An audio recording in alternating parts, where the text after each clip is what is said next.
Salam aleyküm millət, xoş gördük hər kəsi. Fenomen Usta hər zaman kimi öz fəaliyyətindədir.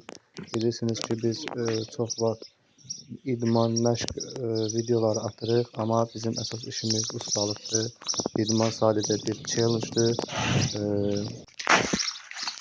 Bir il müddətinə biz idmanı davam etdirəcəyik inşallah. Short videolarında hər zaman gördüyünüz kimi. Amma uzun videolarda, inşaat videolarımızı atırıq, hal-hazırda tam et vururuq. Videoda mən çox görsənmirəm, çünki ən çox işləyən mənəm. Mən də işlədiyimə görə məni çəkən yoxdur. Bilirsiniz ki, atamla ikimiz işləyirik. Tamet, ağla, kafel, mərmər və s. kimi bu kimi daş işlərindən anlayışımız var, ustayıq. Onu da qeyd etmək istəyirəm ki, biz Gəncə tərəflərdə fəaliyyət göstəririk. Amma əgər işin obyomu böyük olarsa, uzun müddətli olarsa, bu yer fərq etməyə bilər. Əziz izləyicilər, bizi izləyərkən videomuzu bəyənib kanalımıza abunə olmağı unutmayaq. Sizin dəstəyiniz sayəsində biz daha da böyüməyə davam edirik inşallah. İnşallah daha da birbirindən gözəl videolar gələcəkdir. Deyə biləcəklərim bu qədərdir əziz izləyicilər. Sizə xoş izləmələr. Bizi izləmədə qalın. Təşəkkürlər.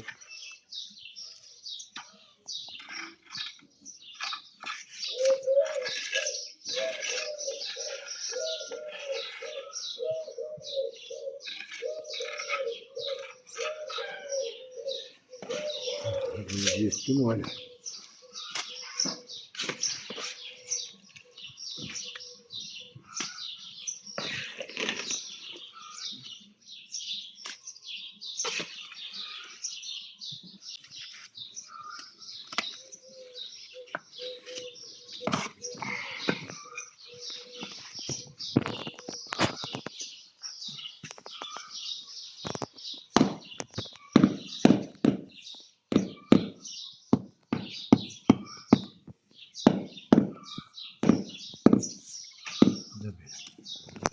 Сейчас надо насыпать.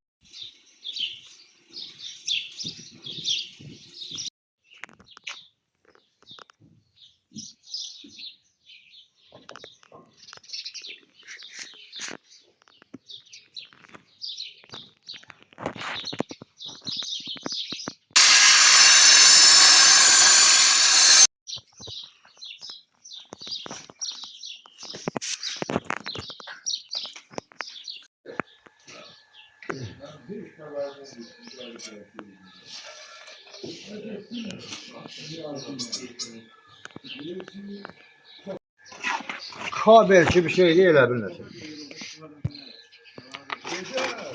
Bu şeydeydim, bu da ha. Gittim şeyde de pive içtim geldim. Ali baktığında şey demiş, saat bize doğru çıktı telefonum oldu. Gittim yolum yokum baktım. Aslında yattım. Çocuğu çağırıp bezini seçtim.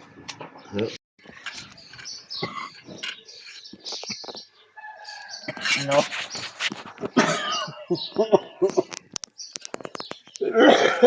Çok vursun dedi. Ne zannediyor?